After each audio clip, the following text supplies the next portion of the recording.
이야기 시작 전 구독과 좋아요 부탁드리옵니다. 때는 바야흐로 숙종 연간 강원도 삼척의 어느 험준한 산세 아래 위치한 외딴 기와집입니다. 하늘도 무심하시지 정월 대보름이면 둥근 달이 온 세상을 비춰야 하거늘 그날 밤은 달빛 한 점 없이 칠흑 같은 어둠이 천지를 뒤덮고 있었습니다. 집을 집어삼킬 듯 들이치는 북풍한 설은 마치 굶주린 늑대의 울음소리처럼 우마이너스하며 문창살을 들이받고 있었지요. 그 고요한 정막을 깨고 단장의 슬픔이 담긴 여인의 비명이 터져 나옵니다. 내 자식이 아닙니다. 이 아이는 사람이 아닙니다. 제발, 제발 이 천륜을 저버리지 마옵소서. 목소리의 주인공은 이 집안의 며느리 설아였습니다. 그녀의 몰골을 보십시오. 비단 치마 저고리는 갈갈이 찢겨나갔고 맨발로 눈밭을 헤맨 탓에 발가락 끝은 이미 검푸르게 죽어 피가 섞인 진물이 배어나오고 있습니다. 하지만 설아는 제 고통 따위는 안중에도 없다는 듯 품에 안긴 돌쟁이 아기윤을 더욱 꽉 껴안았습니다. 아기는 추위와 공포에 질려 울음조차 터뜨리지 못한 채 파랗게 질린 입술만 달달 떨고 있었으니 이 얼마나 기막힌 광경입니까? 그녀의 앞을 가로막은 것은 바로 이 집안의 안주인이자 설아의 시어머니인 최 씨였습니다. 그런데 보십시오. 우리가 흔히 아는 인자한 시어머니의 얼굴이 아닙니다.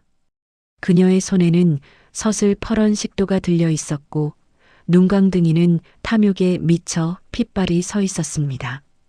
그 뒤에는 검은 갓을 깊게 눌러 쓴 괴이한 차림의 무당이 비죽비죽 웃으며 방울을 흔들고 있었지요. 무얼 하느냐?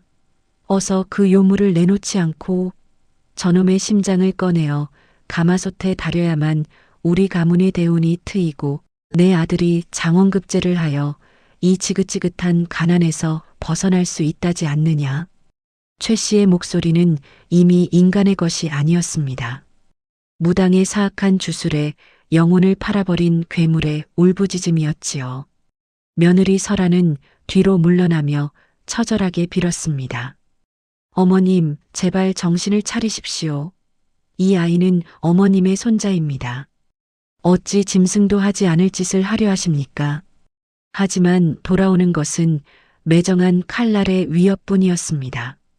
최 씨가 칼을 치켜들고 달려들자 설아는 본능적으로 뒷문을 박차고 눈보라 속으로 몸을 던졌습니다. 게 섞어라. 전연이 대운을 들고 도망친다. 당장 잡아라. 최 씨의 고함에 집안 노비들과 장정들이 횃불을 들고 쏟아져 나왔습니다. 하얀 눈밭 위로 붉은 횃불의 잔상이 일렁이고 설아의 발자국마다 붉은 핏방울이 수놓아집니다. 여러분, 이 여인의 심정을 헤아려 보십시오. 뒤에는 칼을 든 시어머니, 앞에는 끝을 알 수 없는 낭떠러지와 맹수들이 득실거리는 깊은 산중입니다. 설아는 아이를 포대기에 더욱 단단히 묶으며 하늘을 원망했습니다. 하늘이시여, 정령 순한 목숨을 이리도 처참하게 밟으시렵니까? 천둥 소리가 산천을 울리고 뇌우가 번쩍이며 설아의 파랗게 질린 얼굴을 비춥니다. 그녀는 이제 선택해야 합니다. 잡혀서 아이의 심장을 내어줄 것인가, 아니면 저 시커먼 어둠 속으로 스스로를 던질 것인가. 대본의 첫 장은 이렇게 피와 눈물, 그리고 광기로 시작되고 있었습니다. 이야기를 잠시 거슬러 올라가 봅시다. 불과 1년 전만 해도 이 집은 마을에서 손꼽히는 화목한 집안이었습니다. 설아는 이웃 고을 선비의 딸로 가난하지만 자부심 강한 진우에게 시집와 온갖 굳은 일을 도맡아 했습니다. 시어머니 최 씨는 또 어떠했습니까? 동네 사람들이 저런 시어머니는 세상에 없다. 칭송할 정도로 설아를 딸처럼 아꼈습니다. 그런데 그 평화에 균열이 가기 시작한 것은 설아가 만삭이던 어느 여름날의 일이었습니다. 설아는 산 너머 절에 공양을 올리고 오던 길에 우거진 숲을 속에서 처절한 신음소리를 듣게 됩니다. 스윽, 스윽. 가까이 다가가 보니 사람 팔뚝보다 굵은 거대한 먹구렁이 한 마리가 날카로운 발톱을 가진 수리부엉이에게 온몸이 찢긴 채 죽어가는 게 아니겠습니까? 비늘은 다 벗겨지고 속살이 드러나 개미들이 들끓고 있었지요. 보통 여인네라면 기절초풍하며 달아났겠지만 설아는 그 영물의 눈에서 흐르는 눈물을 보았습니다. 너도 나처럼 생명을 품은 것이냐? 어찌 이리 처참하게 당했느냐? 설아는 제 저고리 고름을 찢어 구렁이의 상처를 정성껏 감싸주었습니다. 그리고는 근처 산신각에서 정화수를 떠다 입에 흘려 넣어 주었지요. 무려 사흘 밤낮을 산을 오내며 구렁이를 돌봤습니다. 마침내 구렁이가 기력을 회복해 숲으로 사라지던 날, 그 구렁이는 설아를 향해 고개를 3번 숙이고는 깊은 골짜기로 사라졌습니다. 그것은 마치 훗날의 보훈을 약속하는 묵직한 인사와도 같았지요. 하지만 호사다마라 했던가요? 남편 진우가 과거 시험을 위해 한양으로 떠난 후 집안에는 재앙이 닥쳤습니다. 원인 모를 가뭄으로 논바닥은 거북등처럼 갈라졌고 애지중지 키우던 가축들은 시름시름 앓다 죽어 나갔습니다. 이때를 기다렸다는 듯 마을에 소문난 흑치 무당이 최 씨의 대문을 두드렸습니다. 이 무당은 본래 사람의 간을 파먹는다는 소문이 돌 만큼 사악한 자였습니다. 그는 최 씨에게 속삭였지요. 이 집안의 기운이 며느리 놈의 살기에 눌려 죽어가고 있소. 저 며느리가 낳은 아이는 집안을 망칠 역기니 그 아이의 심장을 바쳐야만 당신 아들이 급제하고 가문이 천석군의 부를 누릴 것이요. 처음엔 펄쩍 뛰던 최 씨였습니다. 하지만 계속되는 흉작과 가난의 공포는 그녀의 이성을 갉아먹었습니다. 무당이 건넨 비방의 술을 마신 최 씨는 그날 이후 눈빛이 변했습니다. 며느리가 차려온 밥상에 침을 뱉고 애지중지하던 손자를 향해 요물이라며 소리를 지르기 시작했지요. 급기야 진우가 한양에서 낙방했다는 가짜 소식무당의 계략이었지요. 들려오던 날 최 씨는 완전히 미쳐버렸습니다. 그녀는 무당과 결탁하여 정월 대보름 만월의 기운이 가장 강한 날에 손주의 심장을 가르기로 결심한 것입니다. 설아는 그 음모를 우연히 엿듣게 되었고 아이를 안고 필사의 탈출을 감행하게 된 것이지요. 지금 이 순간에도 설아의 등 뒤로는 시어머니의 광기 어린 웃음소리가 들려옵니다. 내년이 어디까지 가나 보자. 그 아이는 내 아들의 앞날을 위한 재물이다. 설아는 이제 폭포수가 쏟아지는 절벽 끝에 다다랐습니다. 얼어붙은 폭포수와 날카로운 바위들이 그녀를 기다리고 있었습니다. 자, 보십시오. 설아의 눈앞에 펼쳐진 것은 더 이상 갈 곳 없는 죽음의 낭떠러지였습니다. 강원도 깊은 산세 중에서도 가장 험하기로 소문난 비룡폭포의 상단이었지요. 겨울 추위에 거대한 폭포수는 거대한 얼음 기둥이 되어 매달려 있었고 그 사이로 스며나온 물줄기가 바닥의 바위들에 부딪히며 콰아 마이너스 하는 괴성을 지르고 있었습니다. 설아는 뒤를 돌아보았습니다. 저 멀리서 수십 개의 횃불이 마치 거대한 불뱀처럼 구불구불 산길을 타고 올라오고 있었습니다. 그 선두에는 머리를 산발한 채 식도를 휘두르는 시어머니, 최 씨와 방울을 흔들며 기괴한 춤사위로 다가오는 흑치 무당이 있었지요. 이리 오너라, 며느리야. 내가 정녕 그 역기를 데리고 저승까지 가려는 것이냐? 어서 내놓아라. 그 아이의 심장만 있으면 우리는 다시 예전처럼 살 수 있단 말이다. 최 씨의 목소리는 이미 쇳소리가 섞여 인간의 것이 아니었습니다.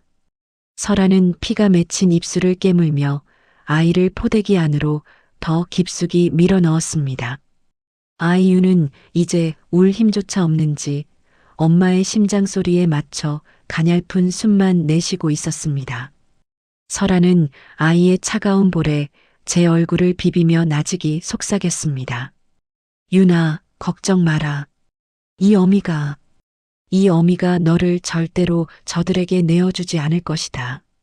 설령 이 몸이 부서져 천갈래 만갈래 찢긴다 해도 너만은 지킬 것이야.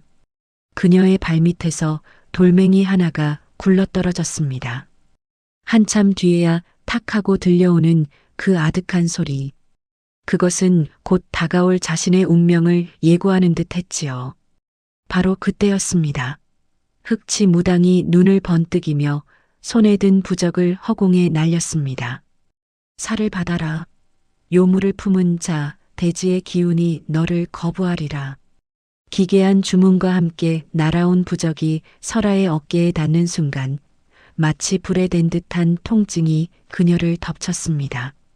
설아는 비명을 지르며 바닥에 주저앉았습니다. 무릎에선 이미 감각이 사라진 지 오래였고 얼어붙은 땅바닥은 날카로운 칼날처럼 그녀의 살갗을 파고들었습니다. 그 틈을 놓치지 않고 시어머니 최 씨가 달려들었습니다. 그녀의 눈은 이미 뒤집혀 흰자위만 가득했습니다. 최 씨는 설아의 머리채를 휘감아 쥐고는 식도를 내리찍으려 했습니다. 2년, 내가 죽어야 우리 집안이 산다. 내가 죽어야 내 아들이 정승 판서가 된단 말이다. 어머님, 제발 정신을 차리십시오. 서방님도 이런 일은 원치 않으실 겁니다. 설아는 머리카락이 뽑혀나가는 고통 속에서도 필사적으로 아이를 감싼 팔에 힘을 주었습니다. 최 씨의 식도가 설아의 팔뚝을 스치며 붉은 선혈이 하얀 눈밭 위로 뿌려졌습니다. 그 핏방울이 마치 한겨울에 핀 슬픈 매화꽃처럼 점점이 박히는 것이 아니겠습니까? 이 얼마나 참혹한 광경입니까, 여러분. 한때는 고부간의 정을 나누며 서로의 손을 따뜻하게 잡아주던 이들이 이제는 하나는 죽이려 하고 하나는 죽음보다 깊은 절벽으로 밀려나고 있으니 말이옵니다. 무당은 옆에서 방울을 흔들며 광기 어린 웃음을 터뜨렸습니다. 됐다. 그 피를 더 쏟게 해라. 원한 맺힌 피가 흘러야 심장의 약효가 더 좋아지는 법이야. 어서 그 아이의 가슴을 갈라라. 최 씨는 무당의 말에 홀린 듯 다시 한번 칼을 높이 쳐들었습니다. 설아는 이제 선택의 여지가 없음을 직감했습니다. 그녀는 절벽 끝에 서서 하늘을 우러러 보았습니다. 구름에 가려 보이지 않던 달이 잠시 얼굴을 내밀어 눈물로 범벅이 된 설아의 얼굴을 비추었습니다. 서방님, 부디 다음 생에는 평범한 사가에서 다시 만나오리다. 우리 윤희, 내가 끝까지 지켰노라고. 그것만은 알아주소서. 설아는 마지막 힘을 다해 최 씨의 가슴을 밀쳐내고는 아이를 품에 안은 채 그대로 뒤로 몸을 던졌습니다. 안돼 마이너스. 최 씨의 비명인지 아니면 멀리서 들려오는 산짐승의 울음소리인지 모를 소리가 산을 울렸습니다. 설아의 몸은 중력을 거스르지 못하고 허공으로 떨어졌습니다. 떨어지는 그 찰나의 순간 설아는 보았습니다. 저 깊은 계곡 밑바닥 얼어붙은 물줄기 사이에서 무언가 거대한 것이 움직이는 것을 말입니다. 그것은 바위보다 크고 어둠보다 깊은 그림자였습니다. 설아는 눈을 감았습니다. 차가운 바람이 귓가를 스치고 이제 모든 것이 끝났다고 생각한 순간이었습니다. 하지만 여러분, 하늘은 결코 선한 자를 저버리지 않는 법입니다. 설아의 몸이 날카로운 얼음 바닥에 부딪히기 직전 거대한 황금빛 안개가 계곡 밑바닥에서 솟구쳐 올랐습니다. 그리고는 마치 솜니불처럼 설아의 몸을 부드럽게 감싸 안는 것이 아니겠습니까? 추락하던 설아의 몸이 허공에서 멈췄습니다. 아니, 정확히 말하면 무언가 거대하고 부드러운 존재 위에 내려앉았습니다. 설아가 떨리는 눈을 떴을 때 그녀의 눈앞에 보인 것은 집채만한 구렁이의 황금빛 눈동자였습니다.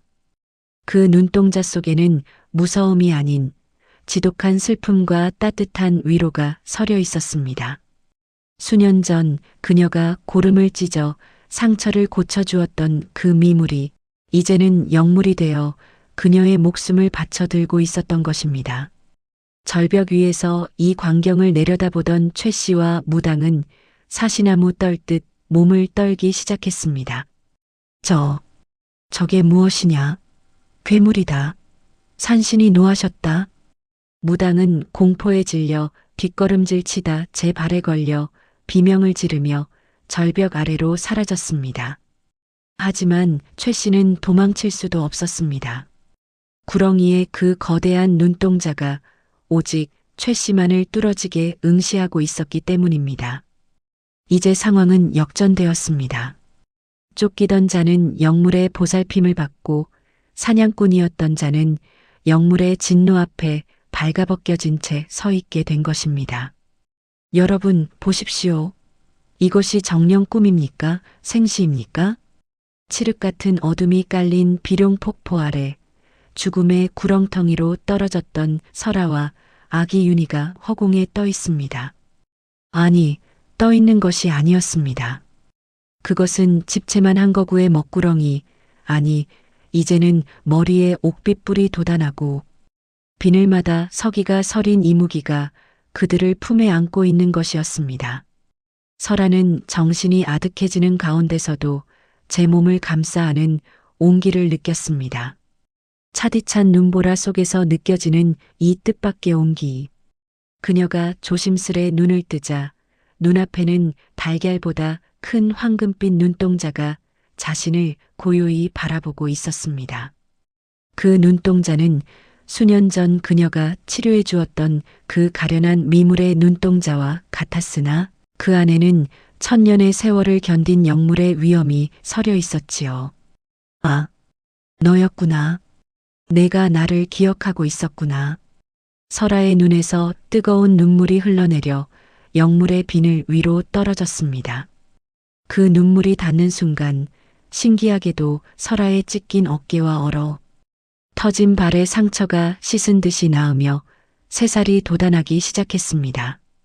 이것이 바로 영물의 보은이자 하늘이 내린 기적이 아니고 무엇이겠습니까? 하지만 절벽 위는 아수라장이었습니다. 무당은 이미 비명을 지르며 어둠 속으로 사라졌고 홀로 남은 시어머니 최 씨는 제 눈앞에 나타난 거대한 괴생명체의 모습에 넋을 잃고 말았습니다. 횃불은 바닥에 떨어져 치직거리며 꺼져가고 오직 이무기의 몸에서 뿜어져 나오는 푸른 빛만이 절벽을 기괴하게 비추고 있었지요.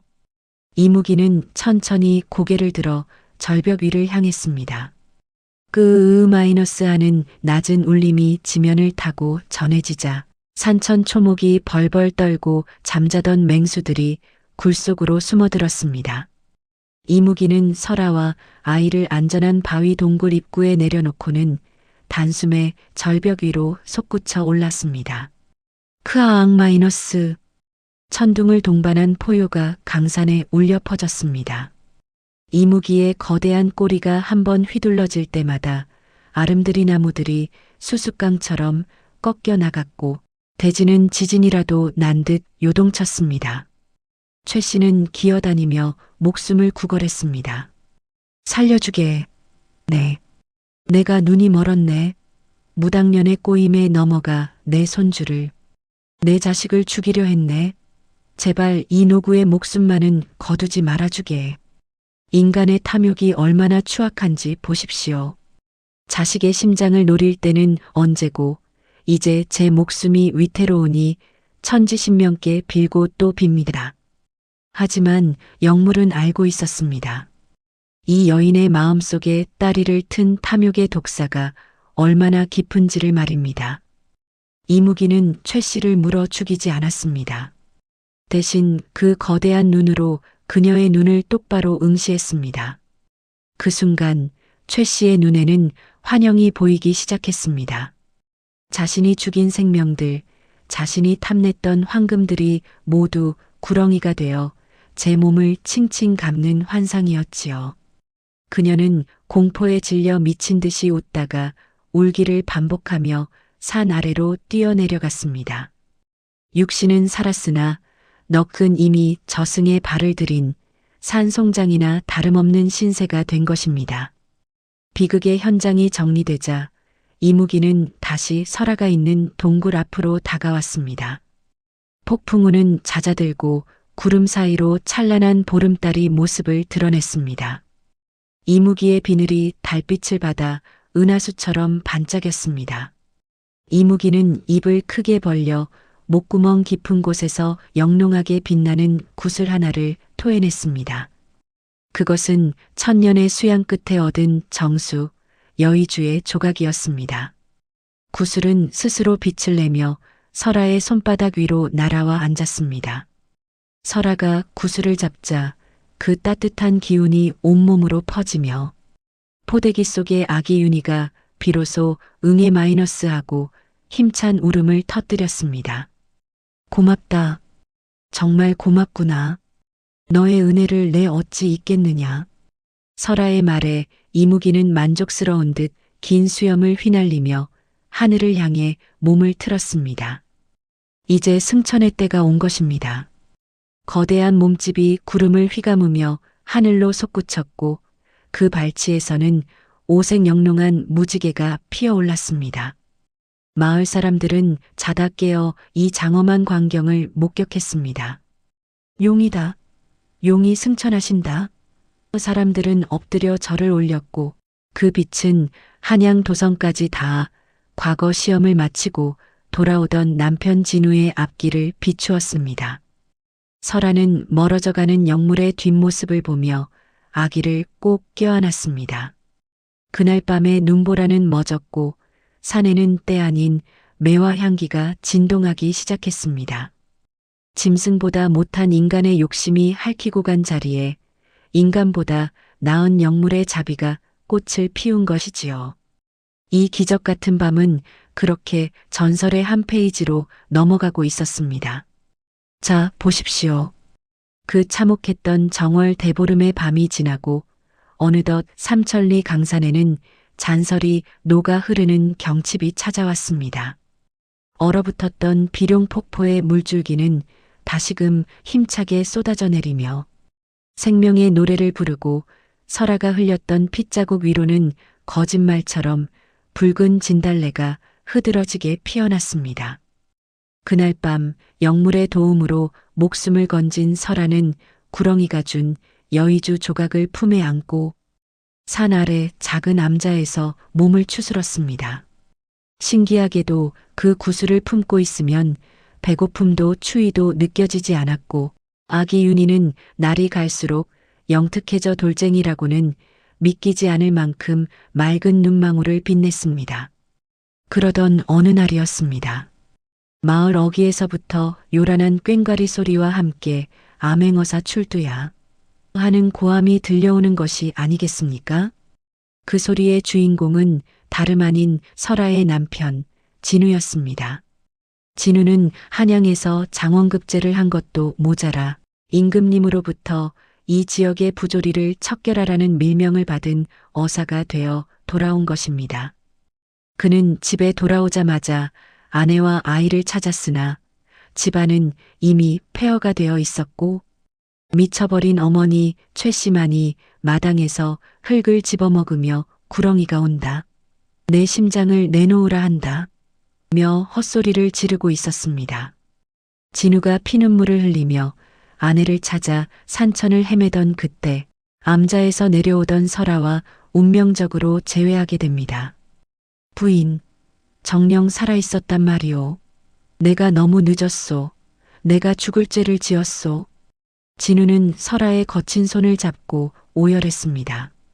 설아는 말없이 남편의 품에 안겨 그간의 서름을 쏟아냈습니다.